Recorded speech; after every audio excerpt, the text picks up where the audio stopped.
आप जान चुके। सबसे पहले आपको अपडेट करें, भारत का मकरू चेहरा एक बार फिर बेनकाब हो गया है।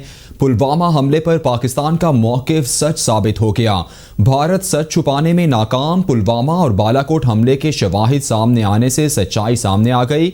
पाकिस्तान पुलवामा हमले को साजिश करार दे चुका है। पुलवामा हमले के शवाहिद सामने आ गए।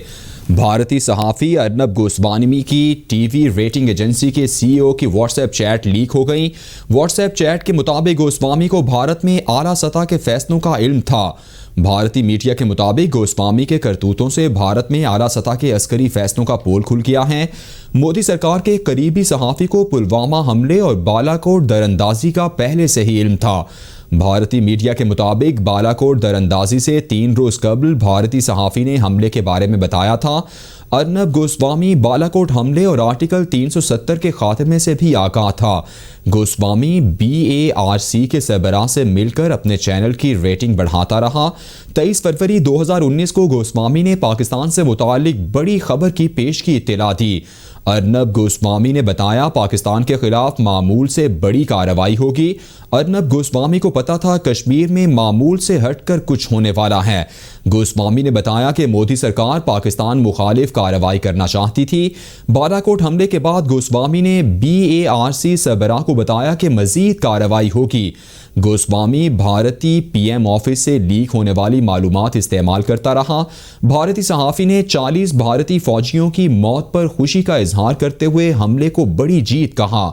अर्नब गोस्वामी अपने चैनल पर CNN की इराक कवरेज को फॉलो करना चाहता था।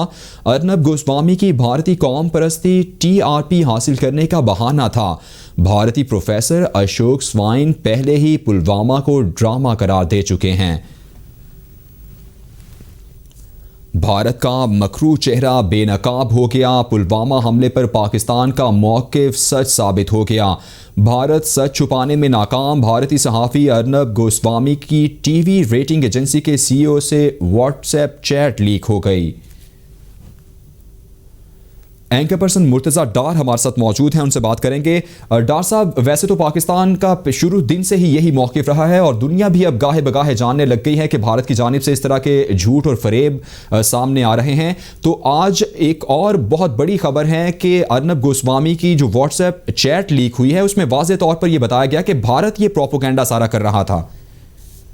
हाँ जी, बिल्कुल ठीक आप कह रहे हैं। यकीनन भारत हर गुजरते दिन के साथ पूरी दुनिया के सामने एक्सपोज होता चला जा रहा है।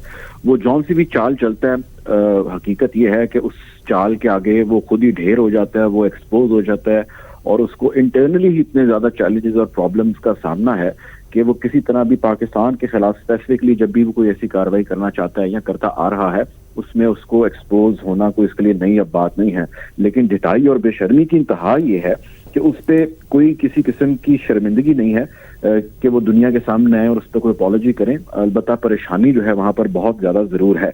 पुलवामा का, बालाकोट का या आर्टिकल A370 जिसका इतलाक़ कश्मीर के अंदर हुआ, ये 3 ऐसी बड़ी चीज़ें हैं जिसके अंदर ये जो सारी खबर आई है, जो एक जिसको खबर से बढ़ के एक रिविलेशन कहेंगे, जिसमें कि ये चीज़ एविडेंट है कि अर्नब गोस्वामी को इन सारी चीज़ों के बारे में पहले पता था। अर्नब गोस्वामी कौन है वो आधी से ज़्यादा तो हम ऑलरेडी इसके बारे में जानते हैं, लेकिन मुख्तसर जो है मैं एक दफ़े आपको बताना चलूँगा। अर्नब गोस्वामी का शुमार उन जर्नलिस्ट के अंदर होता है, भारतीय ऐसे सहाफ़ियों के अंदर होता है जिनका काम सिर्फ इश्तियाल अंगेज़ी फैलाना है, जिनका काम सिर्फ पाकिस्तान के खिलाफ जहर उगलना है, जिनका काम सिर्फ और सिर्फ ये है कि किसी तरह पाकिस्तान को जो है वो दुनिया भर के सामने वो रुसवा कर सकें, जबकि उसके अंदर हमेशा वो जो है नाकाम होते हैं। अगर वो किसी एक सेंसिबल डायलॉग का आगाज करें, जो कि खैर उनके लिए वैसे ही बड़ी मुश्किल बात है, लेकिन कभी भी अपने टॉक शोज में या प्रोग्राम्स के अंदर वो किसी ऐसे पाकिस्तानी सहाफ़ी को लें तो वो कभी भी काउंटर नहीं कर पाते और उसका जो रिजल्ट है वो शोर शराबा डाल के, एक कैंपेन करके, एक क्या कहना चाहिए, ऐसी स्ट्रेटजी अडॉप्ट करके वो आगे बढ़ते अपने प्रोग्राम को लेकर चलते हैं जिससे यूं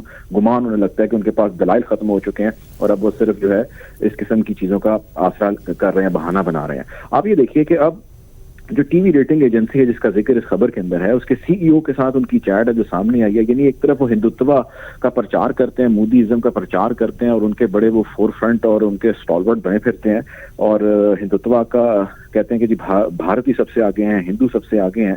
सिर्फ ये ड्रामा है। इनको 40 जो लोग इनके मारे गए, भारतीय फौजी मारे गए, उनके मरने का भी इल्म था, यकीनन वो प्लान था पहले। اور اس ارنب گوسوامی کو اس کا پتا تھا، اور اس کے بعد ارنب گوسوامی اس چیٹ کے اندر یہ چیز کہہ رہا ہے کہ دیکھیں جی یہ تو بڑی کامیابی ہے ہمارے لیے، ہم نے تو بڑا زبردست جو ہے وہ اس پہ وکٹری حاصل کی ہے ساری چیز کے اوپر۔ پھر یہ بالا کوٹ والا جو ہوا سارا مسئلہ آپ نے دیکھا، جس طرح انہوں نے دار اندازی کی اور کوشش کی، اور انہوں نے یہ باور کرانے کی دنیا کے آگے کوشش کی کہ جی ہم نے تو ناکو چنے چبا دیے پاکستان کو، جس پہ ان کو منہ کی کھانی پڑی اور پوری دنیا کے سامنے کھانی پڑی۔ آپ یہ دیکھیے کہ پاکستان نے کس سٹیج پر ان کو ایکسپوز نہیں کیا، پاکستان چھوڑے ان کو تھرڈ پارٹیز نے کس سٹیج پر ایکسپوز نہیں کیا۔ اب ای یو ڈس انفو لیب ایک تھرڈ پارٹی ہے، ایک انڈیپینڈنٹ باڈی ہے، اس نے تحقیق کی، اور اس تحقیق کے بعد خبر آئی، اس خبر کی دنیا بھر کے اندر مختلف لینگویج کے اندر ٹرانسلیشن ہوئی۔ اس خبر کا کہنا یہ تھا کہ بھارت پاکستان کے خلاف ایک منظم قسم کی کیمپین کر رہا ہے، اور کئی سالوں سے کرتا رہا ہے۔ ایک ایسا پروفیسر اس کیمپین کو لیڈ کر رہا ہے جس کو مرے بھی کئی سال ہو چکے ہیں۔ تو ای یو ڈس انفو لیب ایک بھارت کے منہ پر تماچا تھا۔ اس کے بعد آپ دیکھیے پاکستان نے یورپی یونین کی اس خبر سے پہلے پاکستان نے ایک ڈاسیر سبمٹ کرایا، اور وہ ڈاسیر پاکستان نے یونائٹڈ نیشن کے سیکرٹری جنرل کو، اینٹونیو گوتیرس جن کا نام ہے، ان کو سبمٹ کرایا۔ اور اب یو این کے جو پاکستان کے ریپرزینٹیٹیو ہیں منیر اکرم صاحب، انہوں نے وہاں پہ گئے اور انہوں نے جا سے ملاقات کی اور ان کو پروفس دیے، اور اس پروفس کے اندر یہ چیز ایویڈنٹ تھی کہ پاکستان میں کب کہاں کیسے اٹیک ہوتے رہے، ان اٹیک کے پیچھے بھارت کس طرح کنیکٹ تھا۔ تو آپ نے جب سارے سبسٹینشیل ایویڈنس سامنے پیش کر دیے، تمام چیزیں سامنے رکھ دیں آپ نے، دین what is left? There is nothing left. Bharat کو اس پہ شدید شرمندگی ہے آج بھی، اور بھارت رسوا ہے دنیا کے آگے سارے معاملے کے اوپر۔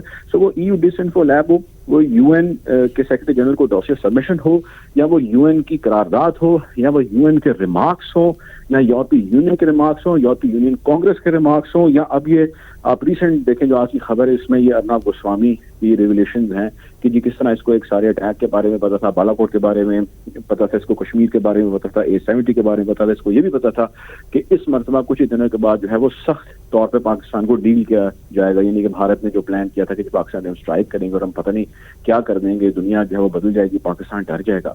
اور ہوا یہ کہ جب انہوں نے اٹیک کیا تو ان کو وہاں پہ جو ہے وہ منہ کی کھانی پڑی۔ انڈین پرائم منسٹر آفس ہے جہاں سے یہ ساری کانورسیشن جو ہے وہ لیک ہوئی ہے، اور یہ وہی ارنب گوسوامی ہیں جن کو کچھ دن پہلے ایک لین دین کے معاملے کے اوپر ہے جس کو وجہ بنایا گیا اور ان کو اریسٹ کیا گیا انڈین پولیس نے، اور ان کے خلاف ایک چارج شیٹ تیار کی۔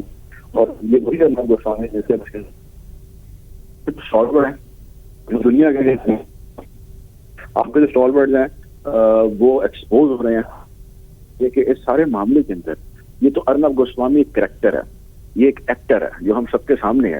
اس کے اندر جو جتنی ان کی انٹیلیجنس ایجنسیز ہیں، جتنے ان کے بڑے بڑے فیصلے ایسے لینے والے بیٹھے ہیں جو سیکیورٹی کے ان کے ڈیسیجنز لے رہے ہیں، یہ بیسیکلی ارنب گوسوامی ایک مہرا ہے، یہ اس کو وہ ایک چہرہ ہے جو سامنے آیا ہے۔ اصل جو مائنڈ اس کے پیچھے بیٹھے ہوئے ہیں، آپ یہ دیکھیے یہ ان کی ناکامی ہے، یہ ان کا فیلئر ہے، یہ ان کا ایکسپوز ہونا ہے۔ سو انڈیا آج یقیناً بہت پریشان ہے۔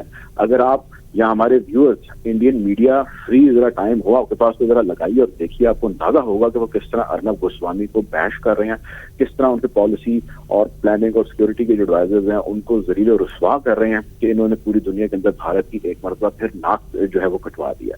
جی ٹھیک ہے، بہت شکریہ۔ مرتضیٰ ڈار ہمارے ساتھ موجود تھے۔